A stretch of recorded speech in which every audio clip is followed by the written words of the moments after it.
বন্ধুরা, তোমরা সবাই কেমন আছো? আশা করি খুব খুব ভালো আছো, আর আমরাও ভালো আছি। আর আজকে আমি চলে এসেছি, তোমরা যারা যারা আমাদের ইউটিউবে ভিডিও দেখো তারা কিন্তু কম বেশি প্রত্যেকেই দেখেছো যে আমরা একটা এক্সাক্ট ব্যাকগ্রাউন্ডের অভাবে তো আমরা টুকুদের ছাদে ভিডিও করতাম। তো সেইটার জন্যই আমরা আজকে একটা রুম ডেকোরেশন করব আর একটা দারুণ একটা ব্যাকগ্রাউন্ড ক্রিয়েট করতে চলে এসেছি। তো তাই জন্যই তোমাদের সামনে রুমটা একবার শেয়ার করবো।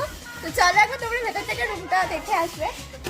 আসলে আমিও ভেতরে কাজ করছিলাম, তো যাই হোক তোমাদের দেখাবো বলে আমি বাইরে চলে এসেছি।